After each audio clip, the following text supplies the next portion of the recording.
try to make sure that doesn't blow away. We got everybody? Okay, good. Good afternoon, everybody. Thank you for being here. I'm Kristi Noem, the Secretary of the Department of Homeland Security. And I also want to thank Chief Banks for being here with me today. He's the Chief of the Border and has given us excellent leadership in making sure that we're making America safe again and that we're upholding our laws in this great country. I also have with me Diane, who's the director, and want to thank her for her leadership. Sydney's over here as well, has been imperative in making sure this port of entry is run safely and that we are interdicting drugs like you see in front of you here today and getting them off of our streets so that they don't poison our next generation of Americans. We do have Sheriff Ken Jones is here with us today. I want to thank him for his partnership. A key to our success at the Department of Homeland Security is making sure that we're partnering with our local law enforcement and doing our operations together to make sure that we're keeping our communities safe. We have Port Director Rosa Hernandez, who's with us. She's the leader here at Otemesa and Tecate Ports of Entry. And I want to give a warm welcome and a thanks to all of our law enforcement that are here today. Just their willingness to take an oath to secure our country, to uphold the law and make sure that it's applied fairly is an incredible, powerful testimony to their kids of this next generation that will step up and serve in their footsteps. Your leadership and the hard work of these law enforcement officers have helped President Trump deliver the most secure border in American history. And they're helping us win the fight against fentanyl and saving countless lives. In fact, we were just here touring the vault that is so important to making sure that we're interdicting these drugs and keeping them off of our streets and getting them away from cartels and dangerous criminals to make sure that we're destroying them before they destroy lives. But also right here in front of you, just in this bin in front of you, you see enough lethal doses of fentanyl that would kill 10 million Americans if it were to be allowed to come into our country, be trafficked, and poison our people. For 4 dark years under Joe Biden, we saw violent criminals, murderers, gang members, terrorists, rapists, pedophiles, and human smugglers invade this country. Drug traffickers brought dangerous narcotics into our country and poisoned our people and tore our communities apart. But the American people put President Trump back into office. They removed criminal, illegal aliens from our communities. They've stopped the cartels, and they've stopped the flow of these dangerous drugs. And what the men and women of the Department of Homeland Security have done is a testimony to President Trump's leadership and to these law enforcement officers' dedication.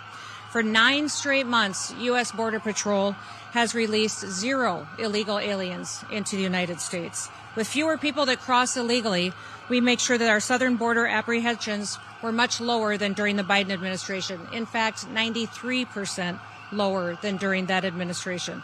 President Trump has cut off the flow of trafficking down at the southern border, and just of fentanyl, we've seen a decrease of 56% drop in fentanyl coming into this country. The vault that we've toured today holds 188,218 pounds of seized illicit drugs. That inventory includes over 100,000 pounds of meth, 59,000 pounds of cocaine, and 7,400 pounds of fentanyl. In other words, that vault holds more than 1.7 billion lethal doses of narcotics, of fentanyl and cocaine. All of these narcotics were interdicted by U.S. Customs and Border Protection in the San Diego area. That's 1.7 billion lives that are saved because of the work that they do. The vast majority of these drug seizures happen at the port of entry, and the majority of drug seizures along the southern border happen at this port of entry. Those drug seizures are incredible to what they do to save American lives. Now, the men and women here at Otemesa are heroes who work around the clock to make sure that they're keeping Americans safe. Fentanyl has killed countless Americans who still should be here with us today. In fact, I've met with many parents who've lost children to fentanyl poisoning. Americans like Greg Swan, who the first time I met him told me about his son, Drew, who died from fentanyl poisoning at the age of 24 in 2013. In fact, Greg is one of the co-founders of Fentanyl Fathers, fathers who've lost their children because of that dangerous drug that was running everywhere and running rampant throughout our country. Also, I met Rebecca Kisling, who lost both of her sons. She lost her 20-year-old son, Caleb, and 18-year-old Kyler to fentanyl poisoning on the same day in 2020. There's far too many stories of that happening. In fact, 1 in 3 Americans know someone that has died from fentanyl poisoning. That shouldn't happen in the greatest country on earth. And President Trump gets up every single day to make sure that it doesn't happen.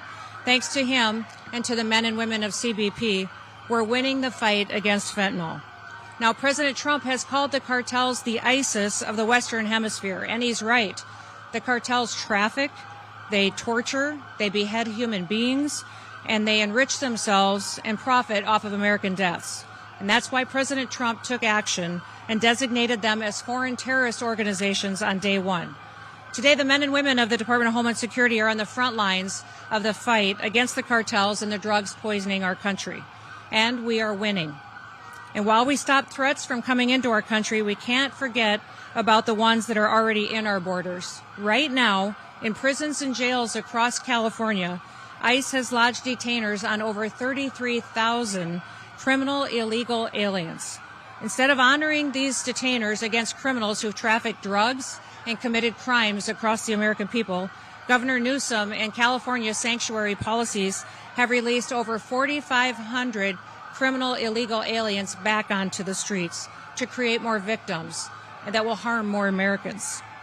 We need him to work with us and these local law enforcement and community leaders and elected officials here in California to protect Americans, to make sure that we're interdicting more of these drugs before they poison more Americans.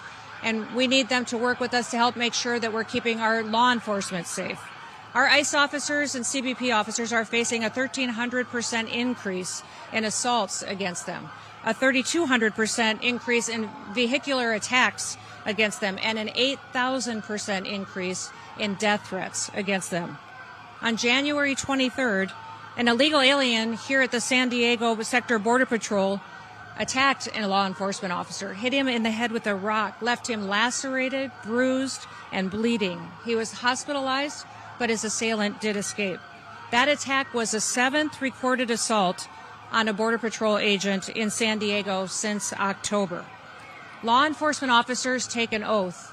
They pledge to protect citizens, and they work hard to uphold to the truths that our founders created this country on. In the Declaration of Independence, our founders pledged their lives, their fortune, and their sacred honor to keep people safe so that fellow Americans and our children could live in freedom, that they could live in safety. And that's the same pledge that our law enforcement officers take each and every day. They deserve our gratitude. They deserve our thanks because their job never ends, and they keep working every single day to make sure that Americans are safe, that they're protected from criminals that would not just traffic them and their children, but also traffic these drugs in to kill our next generation. I want to thank you all for being here, and I have all the confidence in the world of the law enforcement standing here today to continue to do their work, to protect Americans. And with that, I want to introduce Chief Banks to come up and share a few words with you as well. Chief? Thank you, Madam Secretary. As the Secretary said, my name is Michael Banks, and I'm the Chief of the United States Border Patrol. I want to highlight something that the Secretary just shared with you. Enough fentanyl in front of me to kill 19 million Americans. That's in one location across the entire southwest border. As you go across the southwest border, you continue to see these type of seizures. And I'll talk about why we're seeing these type of seizures. Under the Biden administration, every Border Patrol agent was forced off the line, left the border wide open, and we're doing mass processing of illegal immigrants into the cities and into this country. When President Trump came back in on day one, a catch and release ended. The United States Border Patrol has not released a single illegal alien in 9 months, and that's a record we're very proud of, and we're going to continue pushing forward.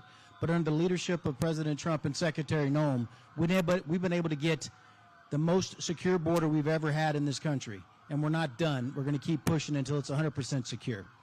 But what does that mean for these drugs that you see sitting in front of us? What that means is the thousands of OFO officers that were pulled away from port of entries and sent out to the border to help Border Patrol agents process millions of illegal aliens are now returned to their port of entries, where they can do more inspections, they can look for more narcotics, they can operate the equipment and technology that this administration has given them, and that's why you're seeing this massive increase.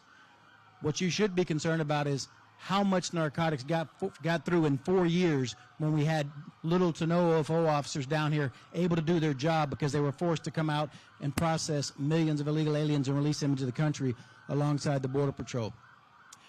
I'm going to pass it off to Diane Sabatino, the Executive Commissioner of Customs and Border Protection. Thank you.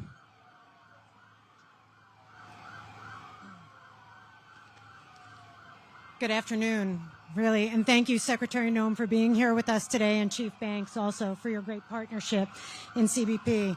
We're really grateful for the opportunity to highlight the work of our frontline personnel, the work that interdicting these narcotics every day to secure our borders and protect our communities. What you just heard from Secretary Noem reflects our mission to secure the border at ports of entry. Frontline personnel applying their training, the intelligence, and technology to keep dangerous narcotics out of our communities. It's demanding work. The men and women who carry out this mission do so with professionalism, often under incredibly challenging conditions. It's never boring here in Otay Mesa, and their commitment makes a real difference to the outcomes that you see right in front of you today. And as the Secretary mentioned, our success reflects joint enforcement across CBP and aligns with the administration's priorities. Strong enforcement to ensure border security and support for the people who are the backbone of the mission that we're responsible for.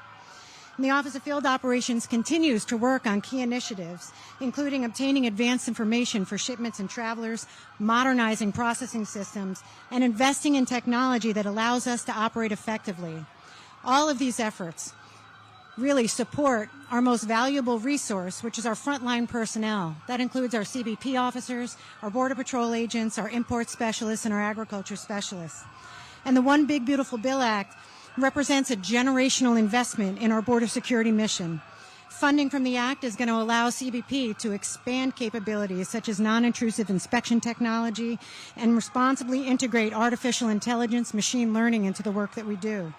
And more importantly, the Office of Field Operations is going to be able to hire more than 5,000 CBP officers to bring here to the ports of entry again, to identify more narcotics, interdict, and to disrupt the cartels. Our border security mission is national security, and our efforts are never going to stop. And we're proud to be here supporting this critical work. So thank you for being here with us today. Thank you, Diane, and thank you, Chief Banks, as well. With that, we'll open it up to any questions that you may have. Yes.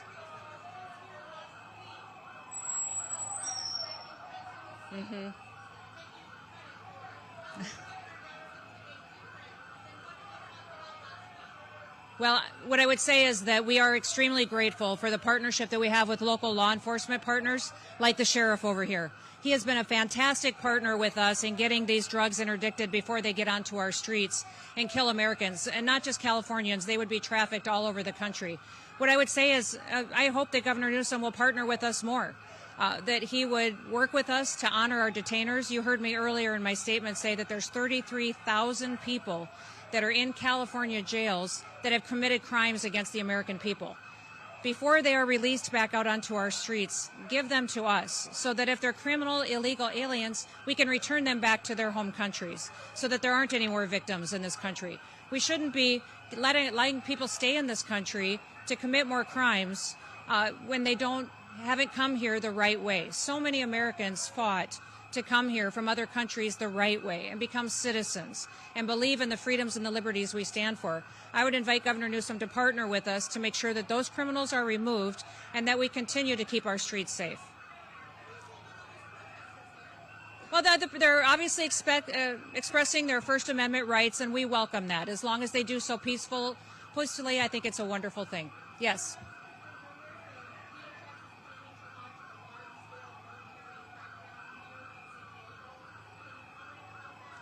Well, listen, I'll never give you details or give you an explanation on law enforcement activities. I don't want to put our law enforcement officers at risk by exposing some of the planned operations that they may or may not have. But what we are focused on, and I'll tell you as far as the Department of Homeland Security and ICE and CBP, is targeted operations. going after specific individuals that are a threat to public safety, individuals that have committed crimes either here or in another country that are dangerous to allow stay out on our streets. We don't want more victims in this country. We want to make sure that those criminals are removed from our streets and that we're returning them back home to their home countries when they're brought to justice. So beyond that, those targeted operations, we won't talk about the details of. Yes.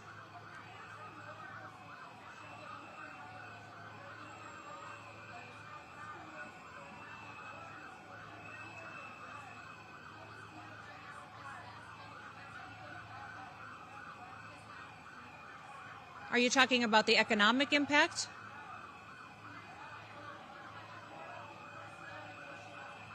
You know, what I would say is we welcome the opportunity to partner with community leaders. If they feel that in their city or in their community that the individuals who live there, the citizens, could be better served by a partnership with us, we would love that. We would love to work with them to make sure that public safety is a #1 priority, that people feel safe in their communities, they can go to their jobs, they can go to school, and know that the laws will be upheld, they'll be respected, and that we'll work together to keep them safe. Yes. Yeah.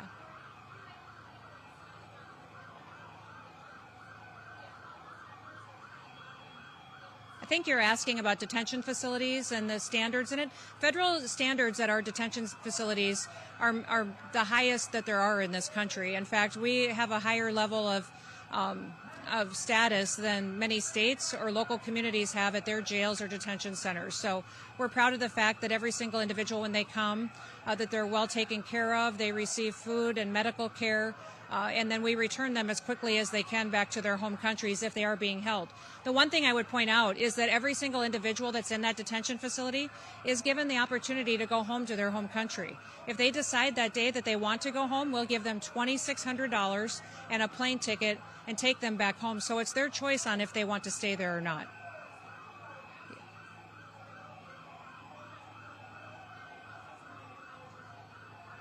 Are you talking about our funding bill?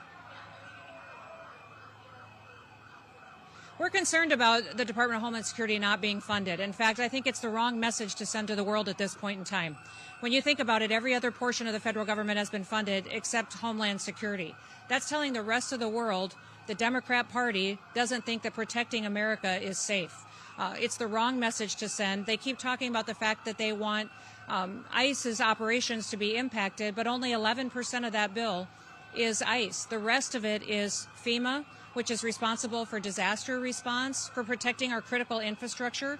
If we had some kind of an attack or a terrible disaster that hit our country, FEMA is the agency that's responsible for running our government, for stabilizing our country. And the Democrat Party is choosing not to fund FEMA and put us in jeopardy in that situation. The other things that wouldn't be funded is TSA. The security at all of our airports is in jeopardy because they've refused to fund the Department of Homeland Security. The TSA, those officers that show up and check your bags, they screen individuals on if they're safe to get on airplanes or not, they won't be paid. After Friday, they won't be paid and won't receive their paychecks. And I hear people talk about the fact, well, they're exempt employees, they're expected to still show up. How long would you continue to show up for a job that you're not being paid for? In fact, these TSA employees just went through a 43-day shutdown where they weren't paid. How often do you expect these good patriots to keep showing up and to do their job knowing that their salaries won't be taken care of and their families' bills won't be taken care of? We fund the Secret Service. The Secret Service has responsibility to protect the most powerful people in the world. We also fund the Coast Guard. When you talk about the Coast Guard right now is keeping rivers open on the East Coast so that critical food and energy sources can get to our largest cities. The Coast Guard is out there breaking ice on the Hudson River, the New York Harbor, the East River, and keeping that ice, the rivers open so that we can get fuel and propane and fuel and food to New York and to Boston and to cities that rely on that. What you're saying by not funding the Coast Guard is that the Democrat Party doesn't think it's important that people eat or that they stay warm or that our national security is protected. So this is a dangerous situation that we're in, that the Democrat Party has chosen to shut down the department that was created after 9/11. This department was created recognizing that we are vulnerable to terrorist attacks and that American homeland needs to be funded and focused on keeping us safe within our own borders. We have all responsibility for cyber operations and funding and going after terrorists who would attack our critical infrastructure, our electrical grid, our water systems, that would come in and hack into our intelligence agencies and our national security operations. The Department of Homeland Security has the agency that's responsible for stopping those threats and going after those bad actors. The Democrat Party is choosing not to fund them and making us very vulnerable to those terrorists being successful here on our homeland. I hope that they will come to their senses, recognize that the American people need to come first, and have a policy discussion that we should be having on a policy bill in regards to any reforms that they want to see. Last question.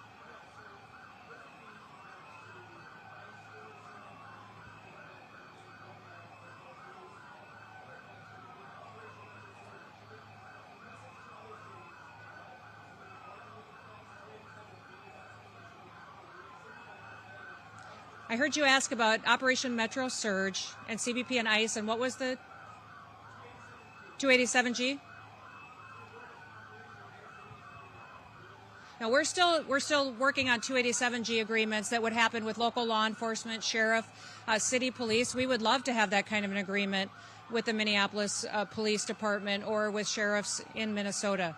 I know that some of the operations in Minnesota are changing, but we're going to continue to stay focused with our investigators through the Homeland Security investigations on the fraud that's been going on making sure that those individuals there are working to get to the bottom of the billions of taxpayer dollars that were stolen and funneled out of this country for nefarious reasons. So, we're grateful that we've found some agreement on what we can do to try to work together. We're looking to formalize those to make sure that we can bring peace and safety to the Twin Cities. Thank you, everybody. Thanks for being here. We appreciate it. Have a great day.